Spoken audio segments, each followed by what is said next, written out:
Sa loob na ng maraming panahon, itong 7 huling mga salita ng ating Panginoon sa krus ay naitatag sa iba't ibang anyo ng mga pagdarasal at debosyon para sa ating mga reflections, meditations, and consolations during our personal trials and hardships, in observance of the season of Lent, and during Holy Week, most especially during Good Friday.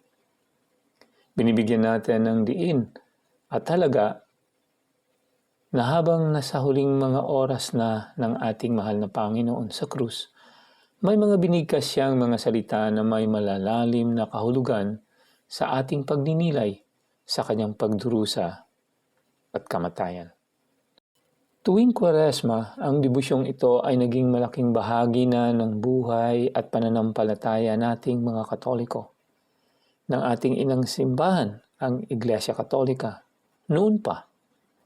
At mas mahigit na pangangailangan natin sa ating kasalukuyang makamodernong panahon. Kaya samahan niyo po kami na muling tahakin at pagnilayan ang mga salitang ito. Ang 7 palabras o ang 7 huling mga salita ng ating mahal na Panginoon sa krus.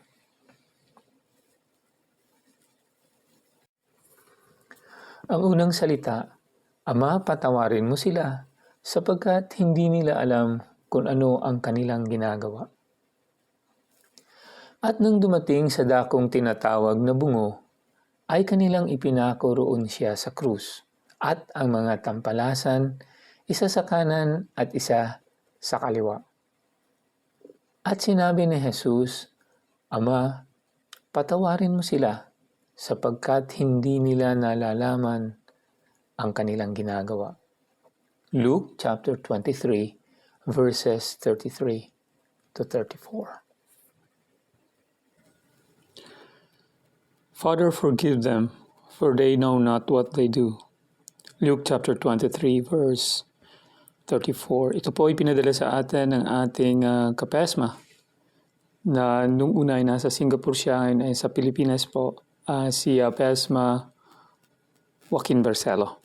So basahin po natin ang kanyang pagninilay.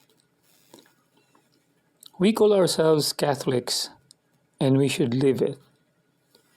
Jesus cries out for sinners to repent and receive His love for them.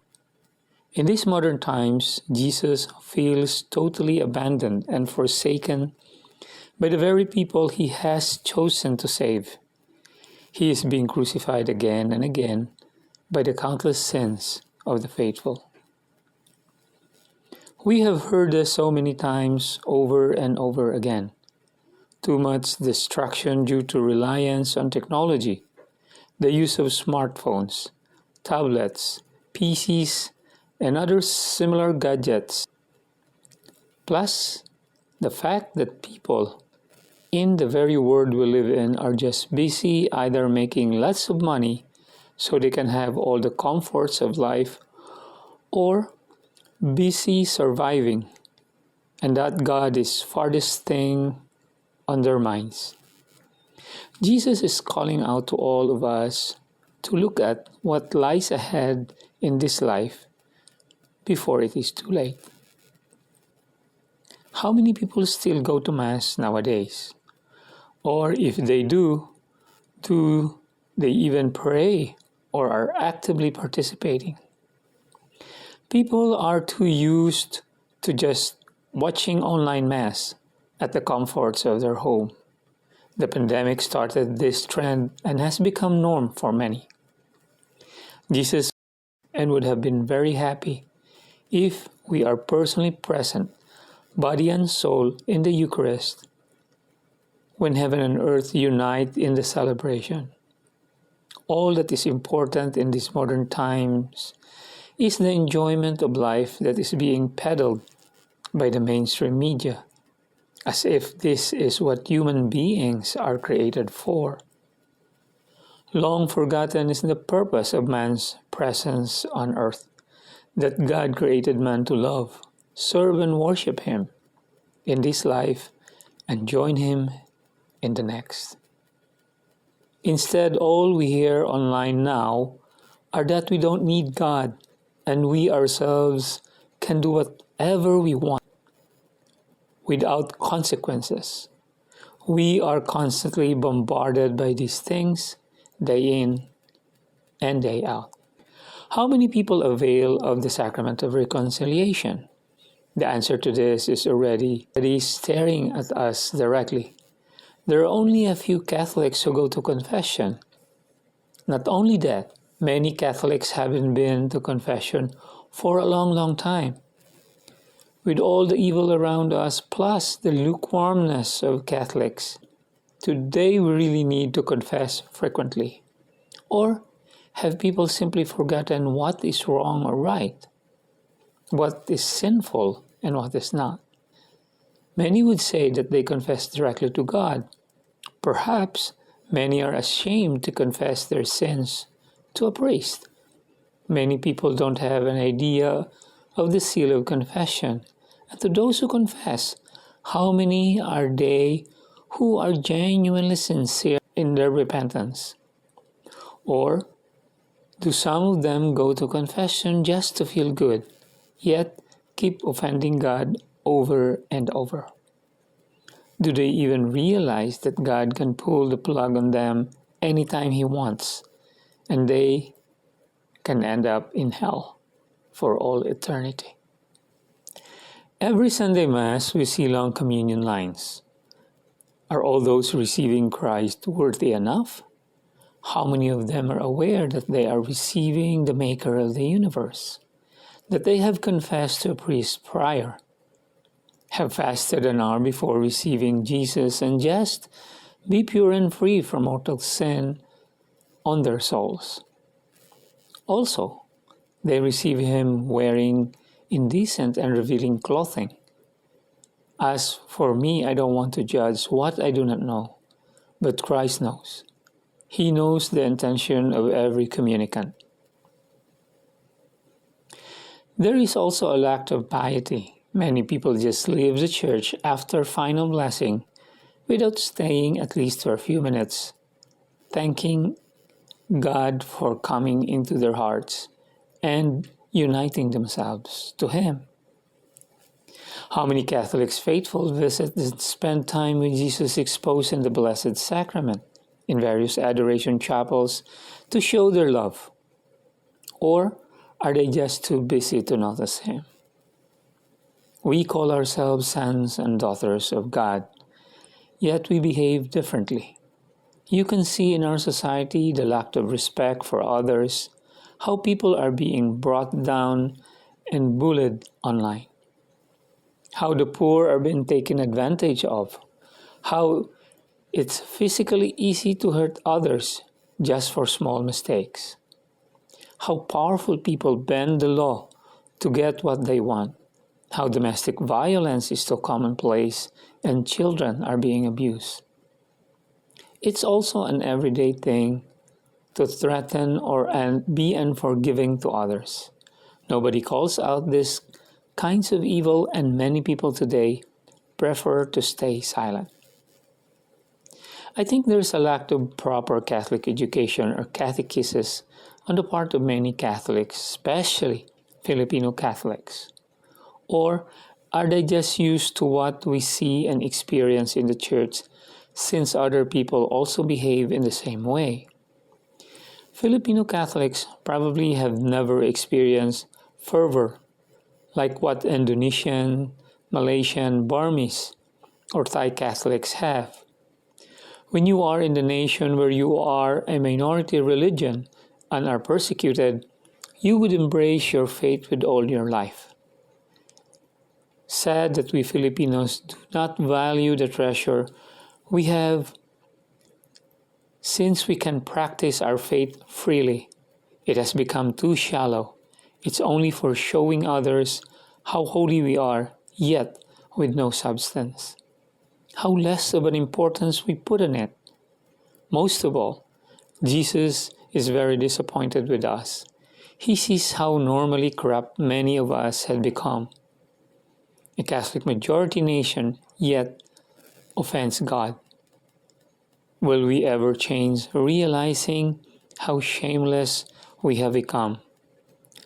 Are the recent earthquakes, China bullying, and superstorms a wake-up call for us to mend our ways? In the Old Testament, God destroyed cities and nations for their sinfulness. He can always do the same now. How much longer until we realize Jesus continuously asking the Father to forgive us, for we know not what we are doing? Do we ever thank Him for His patience in not giving up on us, or have we given up on Him?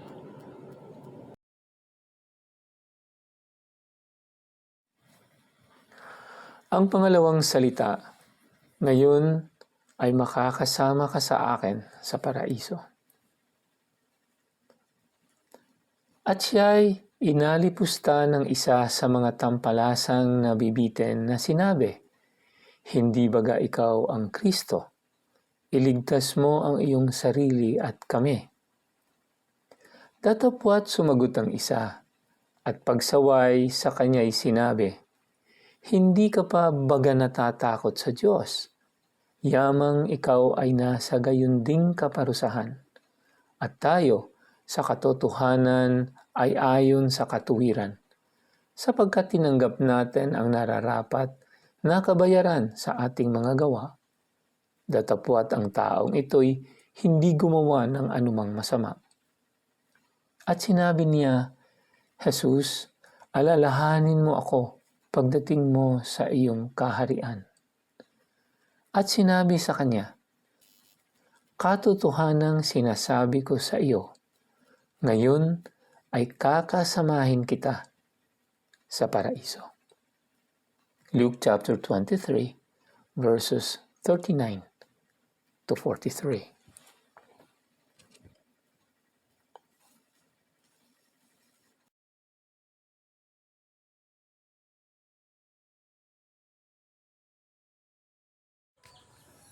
Magandang umaga po, aking mga kapatid, saan mang sulok ng mundo na maaabot ng video na ito, no? Isang magandang umaga, isang magandang tanghali, at isang magandang hapon o gabi sa inyo kung saan man kayo naroroon at makikita itong video na ito at mapapakinggan, no? Atin pong tatalakayin sa umagang ito. Sa mga oras na ito ang Lucas 35:43, no? Dito ay mababasa natin sa talatang ito ang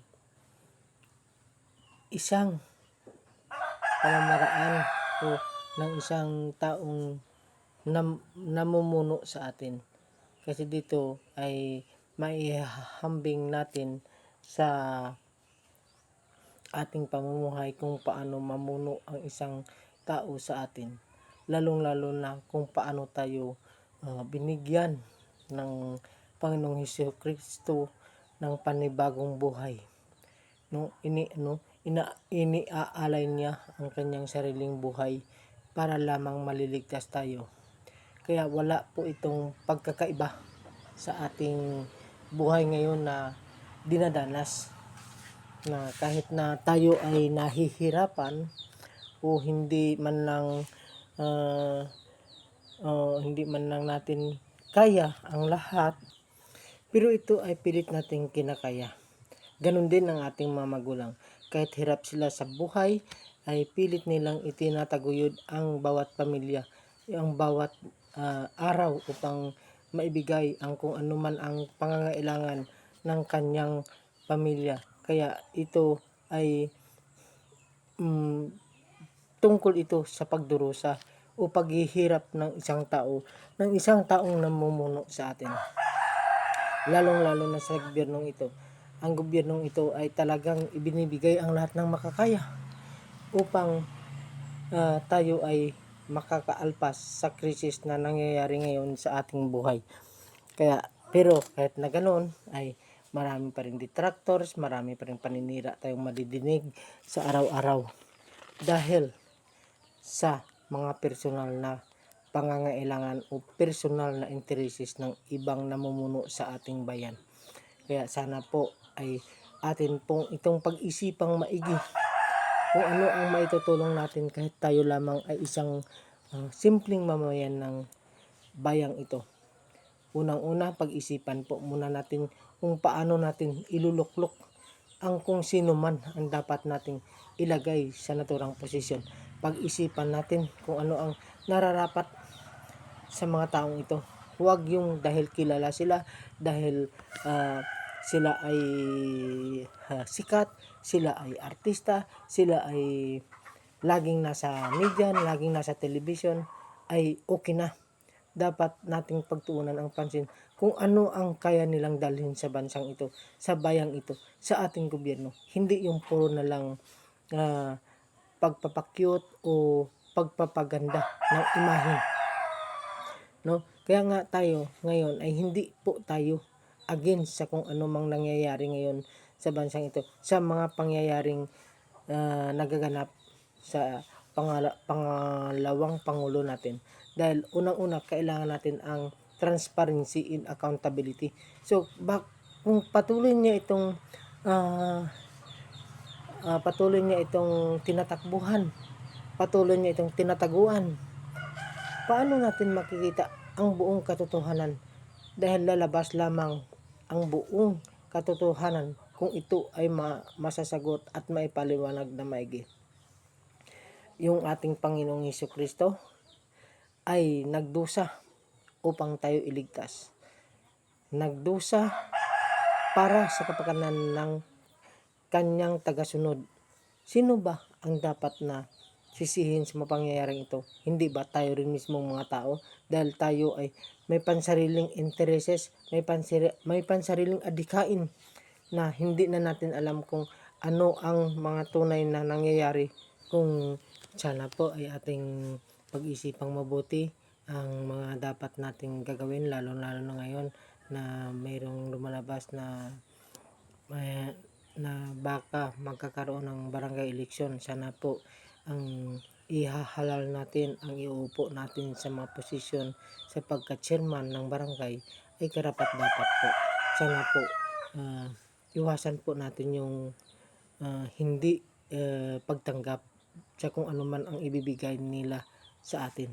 Sana po ay pagninilayan po natin ito ng maigi, pag-isipan po ng maayos, upang sa ganun po ay may magandang kinabukasan po ang bansang ito, ang gobyernong ito, ang ating kanayunan. Dahil nakasalalay po sa atin ang mga mangyayari kung ano man o sino man ang iuupo natin sa mga posisyong iyan. Kaya sana po ay ang bidyong ito ay makakatulong po sa inyo kung paano tayo magkakaroon at magbigay hatol sa mga mamumuno ulit sa atin. No? Sana ay pag-isipan nating mabuti, lalong-lalo na po yung ngayong Kwaresma na atin naman po ulit na isasagunita po ang pangyayari sa buhay ng ating Panginoon, dahil ito ay walang pagkakaiba sa mga pangyayari sa buhay natin, sa mga ginagawa natin araw-araw, sa mga pagsubok na ating nararanasan. Kaya sana po ay ito ay bigyang pansin din natin na tayo ay naghihirap hindi lamang po para sa pansarili natin, kundi para po sa kapakanan ng ating mga pamilya, ng ating mga anak, dahil ito ay para sa kanyang kinabukasan. Sana po ay makapagbigay aral po itong itong mga sinasabi kong na ito. Sana po ay makapagbigay ng maganda o linaw sa inyo. Muli po ako ay nagpapasalamat at kayo po ay nakinig at nanood sa video ito. At sa muli ay isang magandang umaga, magandang hapon, magandang tanghali o gabi o anumang oras dyan sa inyo. Sana po ay patnubayan tayo ng Panginoon. Sa ngalan ng Panginoong si Kristo at sa kanyang ina na si Mama Mary, sana po ay tayo ay alagaan ng ating Panginoon at hindi tayo pababayaan at patnubayan po tayo sa lahat ng oras. Amen. Ang pangatlong salita, narito ang iyong anak, narito ang iyong ina. Datapwat nangakatayo sa piling ng krus na Jesus ang kaniyang ina at ang kapatid ng kaniyang ina na si Maria na asawa ni Cleopas at si Maria Magdalena. Pagkakita nga ni Jesus sa kanyang ina at sa nakatayong alagad na kanyang iniibig ay sinabi niya sa kanyang ina, "Babae, narito ang iyong anak." Nang magkagayoy sinabi niya sa alagad, "Narito ang iyong ina." At buhat ng oras na yaon ay tinanggap siya ng alagad sa kanyang sariling tahanan. John chapter 19 verses 25 to 27.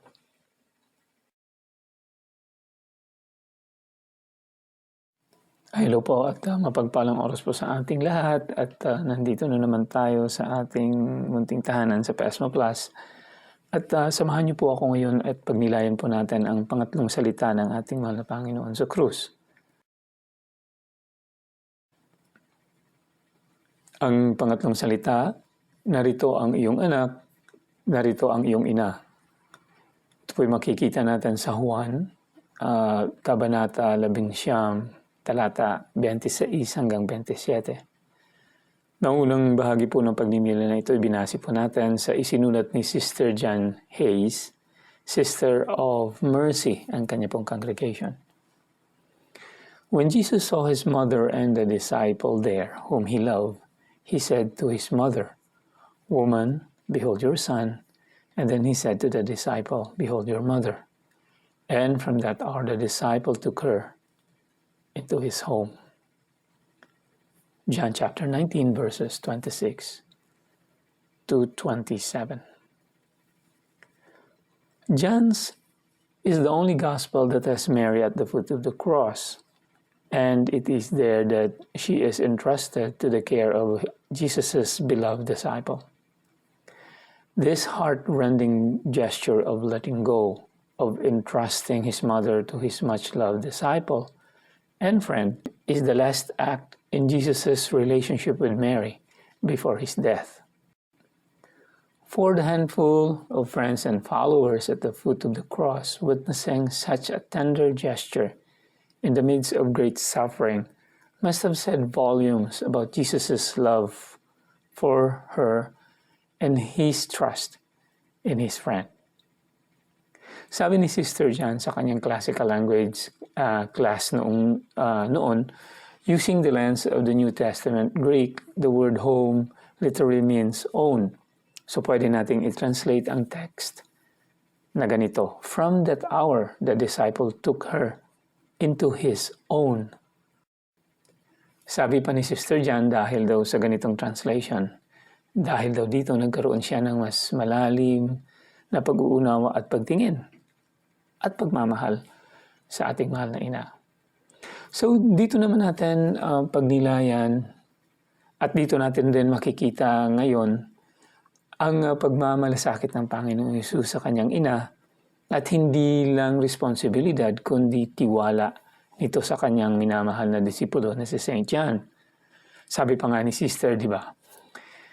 Hindi lamang para sa proteksyon at pangangalaga ng mahal na ina, kundi bilang isang modelo para sa kanyang mga disipulo noon at lalong-lalo na sa atin na mga kanyang taga-sunod ngayon, taga-sunod ni Jesus. Ipinakita nito na hindi lamang isang example, kundi a profound gesture, isang tunay na kahulugan ng pagmamahal, pagmamalasakit at pag-aalala ng anak sa isang magulang. Nabalikan natin sila, ang ating mga magulang, lalong-lalo na sa panahon ng pangangailangan at sa panahon ng kanilang kahinaan. Now remember na ginawa ito ng ating mahal na Panginoon habang siya ay nakabitin sa krus at halos hindi na makahinga. Sa akin lang dito natin makikita kung ito po ay gaano ka-importante ang reminder na ito at ang responsibility para sa ating lahat.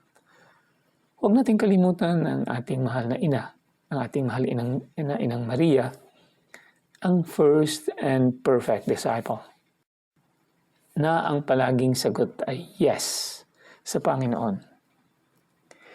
Maraming nagagandahan at umahanga ng mga taga-ibang bansa sa ating mga Pilipino ng ating po at opo. Sabi niya, very respectful and so nice to listen, so easy to say. Subalit, tanungin natin kaya ang ating mga sarili. Kaya nating sabihin itong very respectful, so nice to listen, and easy to say po at opo sa ating Panginoon, gaya ng ating mahal na ina. Sana po mapagnilayan po natin ito ngayong Kwaresma, lalo-lalo na ngayong Holy Week. At sana po maipagpatuloy natin ang ating pagtingin na ito, pagmamahal at pag-aaruga po sa ating mahal na ina at sa ating mga magulang. Maraming salamat po. Manalangin po tayo. Ating mahal na inang Birhen Maria, ang ating tagapamagitan at gabay, lumalapit kami sa iyo na may pagpapakumbaba at pananampalataya. Tulad ng iyong mahal na anak na si Jesus, itinalaga namin sa iyo ang aming pamilya, ang aming mga mahal sa buhay, ang aming tahanan, ang aming relasyon sa isa't isa. Sa pamamagitan ng iyong halimbawa ng kababaang loob at pagsunod sa Diyos. Tulungan mo kaming mapanatili ang kapayapaan sa aming pamilya. Birhen Maria, aming ina, ipanalangin mo kami upang sa gitna ng aming paghihirap ay manatili kaming tapat sa iyong anak, sa aming Panginoong Jesus. Amen. O Diyos amang makapangyarihan, itinataas namin sa iyo ang aming pamilya. Looban mo po kami ng iyong banal na proteksyon laban sa anumang panganib, tukso at kaguluhan. Huwag mo pong hayaan na sirain ng anumang kasamaan ng aming samahan. Bagkus pag-alabin mo sa amin ang pananampalataya, pagtitiwala at pagkakaisa. Hinihiling namin, O Panginoon, na laging mangibabaw sa aming mga tahanan ang iyong kapayapaan. Maging malayo kami sa anumang kapahamakan at bigyan mo kami ng kalakasan upang harapin ang anumang pagsubok ng may pananampalataya. Naway palagi naming maunawaan na ikaw ang tunay naming sandigan at ng aming pamilya ay isang biyaya na dapat naming pahalagahan at ipagpasalamat sa bawat araw. Lahat ng ito ay aming dinadalangin sa pamamagitan ni Jesucristo, kasama ang inang Birhen Maria at sa patnubay ng Espiritu Santo, pagsawalang hanggang. Amen. Ang napakagandang panalangin po na ito ay galing kay Pastor Jerry at ito po ay sa kanyang community, CFC community sa Jerusalem. Maraming salamat po sa inyo at ingat lang po dahil sa mga nangyayari ngayon. Maraming salamat. Ito naman po si Rex from Chicagoland. May God bless and keep us through Jesus Christ our Lord and Savior. Amen.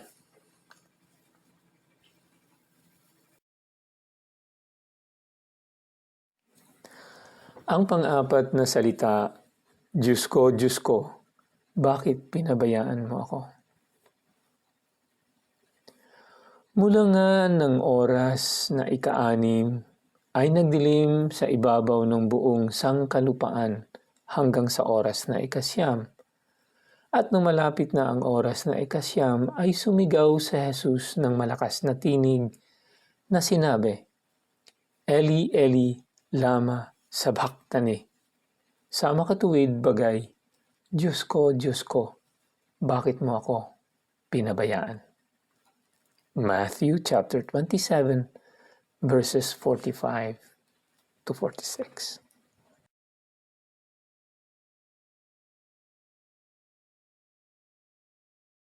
Ang ikaapat na salita ni Kristo mula sa Ebanghelyo ni San Marcos, Kabanata 15:33 hanggang 35. Nang ika-6 na oras ay nagdilim ang buong lupain hanggang sa ika-9 na oras. At sa ika-9 na oras, si Jesus ay malakas na sumigaw, Eli, Eli, lama sabachthani, na ang ibig sabihin ay, Diyos ko, bakit mo ako pinabayaan? Nang marinig ito ng ilang nakatayo roon, ay sinabi nila, tinawag niya si Elias. Ito po ang sigaw ni Jesus na narinig ng lahat ng mga tao. Diyos ko, bakit mo ako pinabayaan? Ito pong mga sigaw ni Jesus, nakakaantig sa ating damdamin at ating pagninilayan. Si Jesus nakaranas ng pagod, hirap at pasakit. Tiniis niya ang mga mabibigat na mga bagay sa kanyang buhay. Walang tumulong kahit ni sino. Ang ating Panginoong Hesus, siya po ay nagkatawang tao na nakaramdam siya ng pagod, hirap at pasakit. Tiniis niya ang lahat ng mga ito, alang-alang sa ating lahat, sa kanyang pagmamahal at awa niya sa atin. Hindi masusukat ang pag-ibig na ipinakita niya sa atin, sa ating lahat na mga tao. At tayo din po, sumigaw din katulad ni Jesus. Sigaw na nagpasaklulo sa Kanya.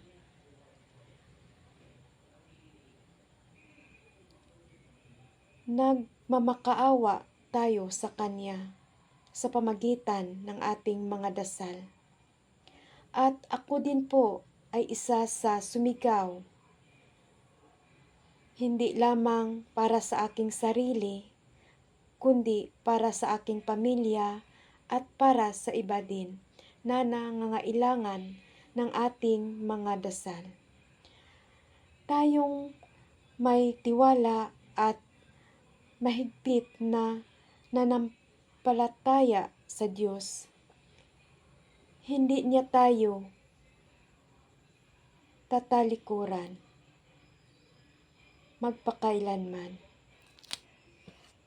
Ang pagsigaw ni Jesus, Diyos ko, bakit mo ako pinabayaan?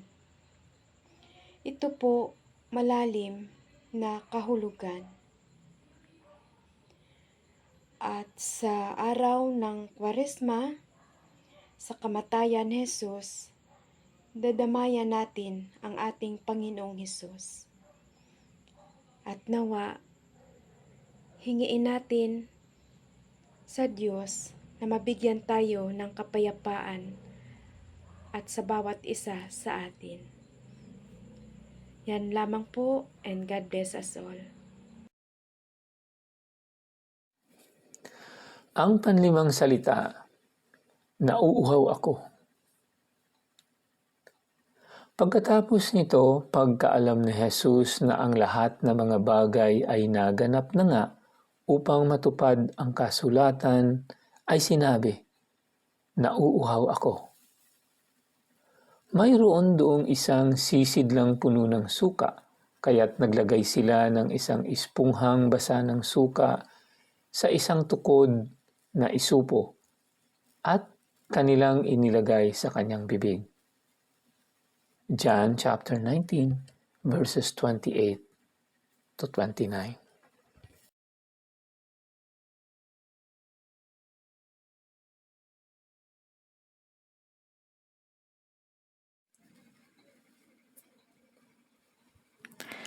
I thirst. Used to think I thirst was just some biblical words literally spoken by Christ, and he was handed with a bitter drink seen in some Christian movies or a reenactment in a play in the Paris celebration every Lenten week, until I read the experience of Saint Teresa of Calcutta from the letter of Saint Pope John Paul II on I Thirst. Though I am not a saint like her, I was also moved by this message. My heart was opened. I realized Jesus is calling me every day to tell me he loves me and has been waiting earnestly for my response. From Saint Therese of Calcutta, I thirst for you. Yes, that is the only way to even begin to describe my love for you. I thirst for you. I thirst to love you and be loved by you. In my life, I failed to respond and fully enter into this loving invitation. I was aware of his presence but remained a passive participant, just merely fulfilling Christian duties. I spent more time on worries of the day, focusing on my frustrations, disappointments, hurts, losses, mistakes, and even seeking to be loved by significant people. All these distractions filled my deaf ears and kept me from listening to him attentively to his call. It was only when I started to stop and look deeply into my heart what I was missing and what truly matters. In silence, he is there. Then I realize I thirst for him. I desire him. I desire his love. In every joy and celebration, he reminds me of his generosity to appreciate and thank his given gifts. In my loss, loneliness, and grief, he is there all the time to comfort me, walk with me, and give me hope. In my sufferings, pains, and near-death experiences, he carries me and gives me the gift of faith and fortitude. He never left me when everyone else did, or there was no one to call and hold on to. In my sinfulness, unworthiness, every fall, despite of this, he continues to invite me to come to him and to talk to him. He forgives and he offered his life to ransom me from death. With outstretched hands, wounded, bruised, disfigured body, and pierced heart, with sorrowful eyes gazing at me mercifully, as I look at the cross where he was hanged because of me, he still utters, I thirst. Where can you get this kind of immense love? He never ran out of gifts despite of my failures. Only fools do this. But he is God. By this, I am deeply humbled and shaken with a desire to honor, adore, praise, worship him in the holy sacrament of the altar. May we open our hearts to him as he thirsts for us and desire him with a burning heart. May the Lord have mercy on us and forgive us our sins as we forgive those who sinned against us. And may he bring us to everlasting life. Jesus, I trust in you. Amen.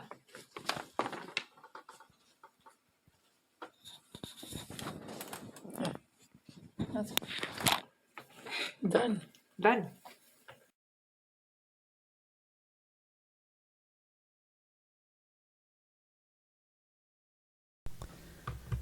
Ang ika-anim na wika ng ating Panginoong Hesus sa krus. Naganap na. Nang masipsip na ni Jesus ang alak, sinabi niya, naganap na. Inuyuko niya ang kanyang ulo at nalagot ang kanyang hininga. John chapter 19 verse 30. Ang ika-anim na wika ng ating Panginoon sa krus ay nagpapahayag na malaking tagumpay ng kanyang misyon dito sa lupa. Ang ating simbahan ay tumatanaw nito as the fulfillment of God's plan for redemption. Katekism ni Catholic Church 6:1-3. Ang pagkatalo ng kasalanan at kamatayan ay isang malaking gawain ng ating Panginoon para sa ating kaligtasan. Ang katagang ito ay hindi pagkatalo, bagkus ito po ay isang malaking tagumpay. Ang kamatayan ay nagbubukas ng daan patungo sa buhay na walang hanggan.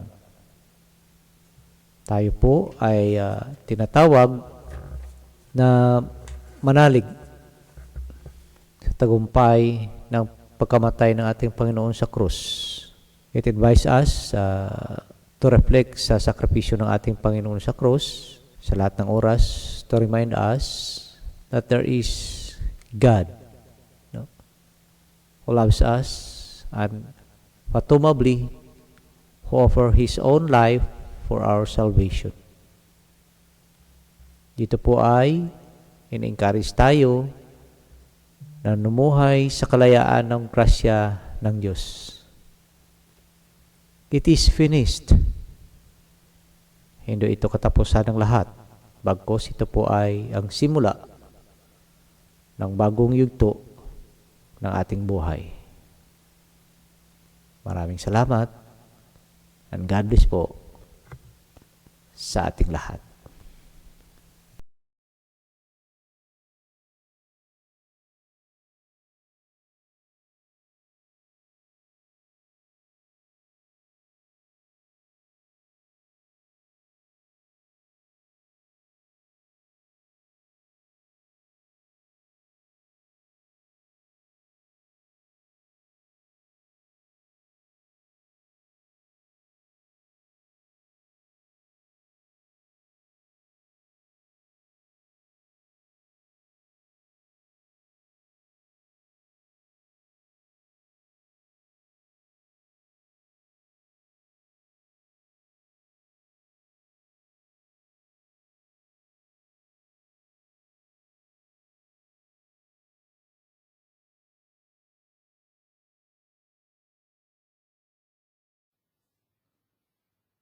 Father, into your hands I commend my spirit.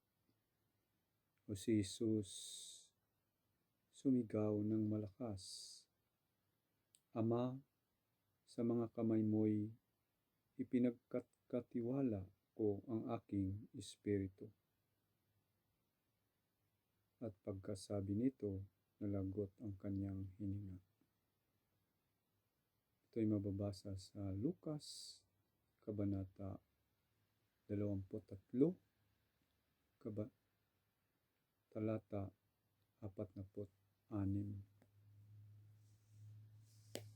Ito po ang pangpito o katapusan na salita ng ating Panginoon habang nagbabayubay sa krus. Sa ating pagtingin sa Kanya, sa panahon na iyon, ang natanggap niyang pagbata, sakripisyo, at lalo na sa mga pangyayari sa Kanya sa panahon na iyon, ay hindi matanggap ng isang tao lamang na lalo na walang kasalanan. Ngunit sa katapusan ng kanyang hininga ay hinabilin niya sa Ama sa Langit ang kanyang espiritu. Siya'y namatay dahil po sa ating mga kasalanan. At tayo po'y inaanyayahan na sa huling panahon ay makamtan din natin na tayo'y lilipas sa mundong ito. Na kailangan nating ihanda ating sarili, damhin ang kanyang pagmamahal, at patuloy nating isa sa buhay ang kanyang mga itinuro, ang kanyang mga salita para sa ating kabutihan, para maangkin natin ang buhay na walang hanggan. Sa panahon na ating paghihirap, sa panahon ng sitwasyon katulad po sa ngayon, na ang mundo ay napakarumi, puno ng mga bagay na hindi kalugod-lugod sa Diyos, lalo na po ang itong pangyayaring digmaan na marami pong nasaktan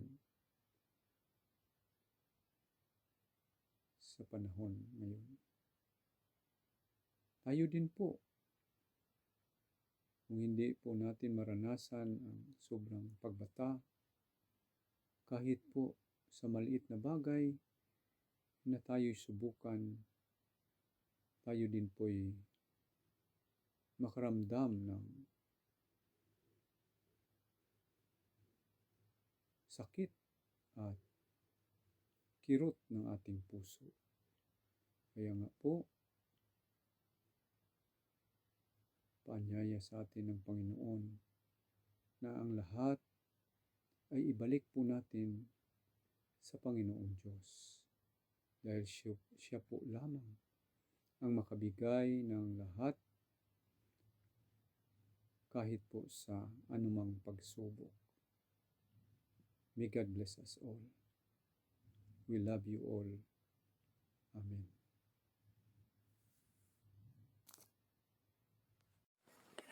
Ang Biyernes Santo ay tunay nga na araw ng kalungkutan. Ngunit ito ay araw din ng pag-asa. Ang kamatayan ng ating Panginoong Hesukristo ay hindi ang katapusan ng istoryang ito. Ang krus ay humantong sa muling pagkabuhay.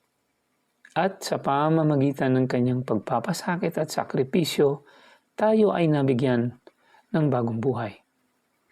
Habang nagninilay tayo at nagmumuni-muni sa Biyernes Santo, naway buksan natin ang ating mga puso sa pag-ibig ni Kristo, na nagbigay ng lahat, pati ang kanyang buhay para sa atin. Ang kanyang pagpapasakit, ang sukdulang gawa ng pag-ibig. At sa pamamagitan nito, tayo ay tinatawag upang mabuhay sa kanyang biyaya at grasya.